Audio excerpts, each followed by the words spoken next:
3 years ago I was looking at the local job classifieds online when one of the ads caught my eye, not because of what it said, but because it said so little. Best I remember, the ad just read job available. Good pay. No benefits. Discretion required. It then listed an email address and that was all. At the time I was managing a music store, but I had already started hearing rumors we would be shutting down within the next year and the likelihood of a transfer to another store was slim. I had been morosely looking at job listings for the last few days, but this was the first one that stood out, if only because I was bored and it was weird. So I sent an email. Half an hour later I had a response, telling me to go to a particular office building in an upscale part of the city at a precise time for my screening. I went, and after waiting for a few minutes in the lobby, I was taken into an office where I was given a series of forms and questionnaires to fill out. They collected them and told me they would be in touch. I had almost forgotten about the whole thing until a month later I got a call saying I had moved on to the second stage of the hiring process. I was again given an address and time, and when I arrived, this time it was a different nice office parked 20 miles away from the first one. I was met by a man who introduced himself as Mr. Solomon. He escorted me into a large room that contained a chair and a desk. On the desk were 2 large monitors, a keyboard and mouse, and a bolted-down metal box with 2 oversized buttons on it, one red and one green. He told me this room was a model for the place I would be working if I took the job. He described the job as follows. I would be working 7 shifts of 6 hours every week. My job would be simple. I would arrive at work 10 minutes early and enter an outer area that was like a locker room. I would have my own personal locker. I would store all belongings in the locker and change into the provided work clothes. I was never, under any circumstances, to carry any item of my own into the surveillance room. I was never, under any circumstances, to take any item with me from the surveillance room. As for what I was to do in the surveillance room, I was told that the monitor on the left would constantly show a live stream from a high-definition camera in a remote location. My job was simply to watch the camera. Once an hour I would get onto the computer attached to the right monitor and enter a brief log describing anything interesting that occurred in the last hour. I would have no pens or pencils or paper, and I should never try to take any kind of written notes about the work. As for the red and green buttons, the red button was only to be used if there was an emergency. This meant something on the video or in my workspace that required outside help. The green button was to be hit if I saw something on the video feed that was particularly noteworthy. It would tell other people somewhere that, at least in my opinion, something interesting was going on. Solomon stressed that while I was given discretion on when to use this button, I should err on the side of only using it if and when something of real significance occurred. He pointed out the camera on the ceiling of the room we were in. He said the real room would be the same. My work would be observed, and other people were watching the room on the video feed as well. He said I was only a redundancy in case other systems failed. He then smirked and asked if I knew what he meant by redundancy. I nodded, trying not to show my irritation. I don't talk that good to people, so sometimes they think I'm dumb. That's okay. Let him think that if he paid me good enough. The pay was very good. $35 an hour. This worried me. I was already thinking this was some kind of psych experiment or secret government job, which I was okay with. But that kind of money to sit and watch a screen? My mom always told me that if something seems too good to be true, it probably is, and this was seeming too good to be true.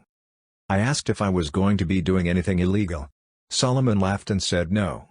I asked if anyone was going to get hurt. Again, he shook his head no. He said the reason they were paying so much was because they needed employees that were motivated to be professional and discreet. The work they were doing was important, and for various reasons it couldn't be discussed. If I took the job, I would have to sign papers promising I would never discuss my work there or I could be sued or locked up. I'm only breaking that now because of everything that's happened. So I took the job, and because they wanted me to start right away, I had to quit the store with no notice. I felt bad about that, but I was excited about the new job too. It was a lot of money and seemed like easy enough work, if a bit boring. I was nervous that there was something more to it, but I told myself I would just have to see.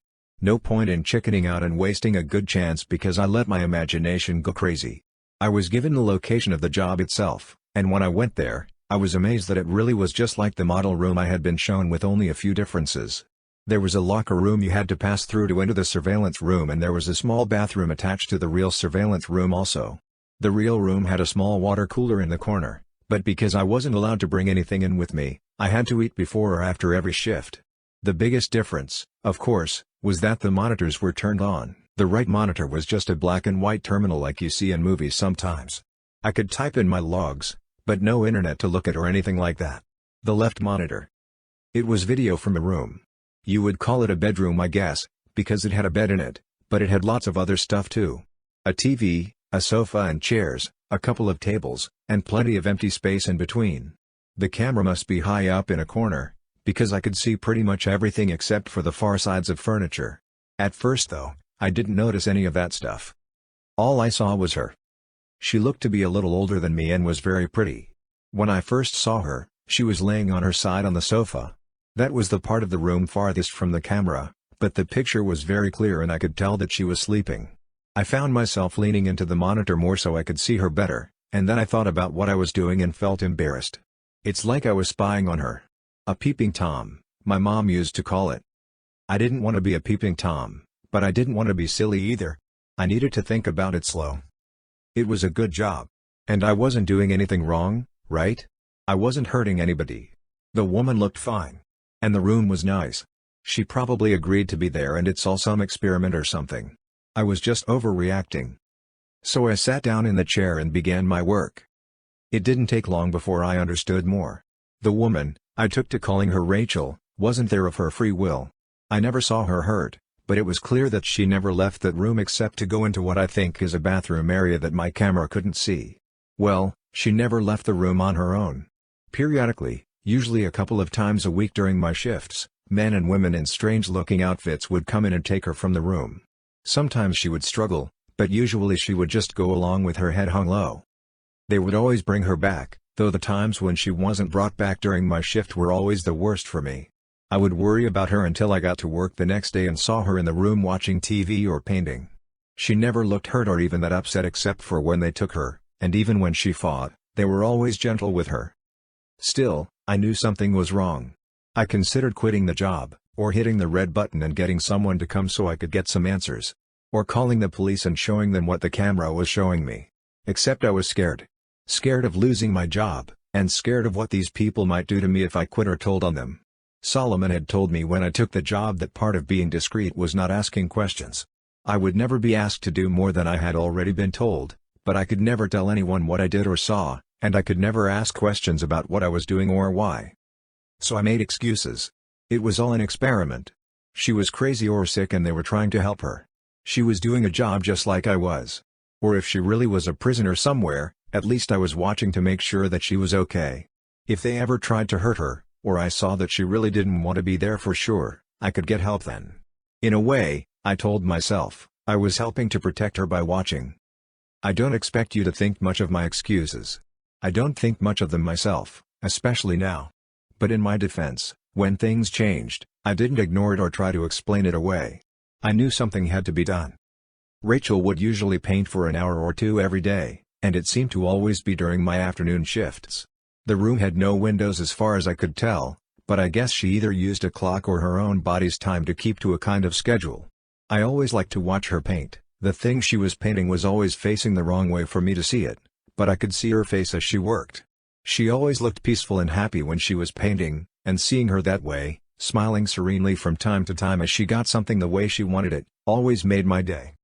I first noticed something was wrong when she started painting more frequently a few weeks ago. Her expression was more focused and serious, and there was attention to her movements that I wasn't used to seeing. At first I thought she was just really trying to work hard on something, and I wanted to tell her not to worry. Every few weeks the others would come in and take the old paintings out anyway, bringing in a new stack of, I think the word is canvas. But it was more than her being focused. Something was wrong. She didn't look happy and she was going for hours at a time. In the span of 3 days, she had finished 4 paintings. I had been growing more and more worried watching her work, and when she finished the 4th, I found myself telling her to just stop and rest a while. I had grown accustomed to talking to the monitor, talking to her in my own way. But she didn't stop. Instead she began moving the paintings, arranging them on the back and seat of the long sofa at the far end of the room. This was the first time I had gotten to see any of the paintings. Even when the others were taking them out, they always seemed to be turned away from the camera. I was still worried about her, but I was also happy to finally see something she had worked on. Happy and amazed. They were beautiful. One was a beautiful green forest. Another was an old stone well. A third was a house sitting alone on a small island. The last was an old-fashioned looking movie theater. All of them looked like something out of a dream, with trailing lines of color mixing in the air around them like leaves caught in a wind. It was only when I looked close that I realized the lines of color weren't random. They were words. Easy to miss if you weren't looking close, and by themselves, they didn't seem to mean much. Just the gist of a word somewhere in each of the paintings, easy to lose in everything else that was being shown. I leaned into the monitor and squinted, trying to read the words. Then my heart started thudding as I made them out. Blinking and rubbing my eyes, I looked again, reading them out loud in order, left to right, top pair then bottom. Please. Help. Me.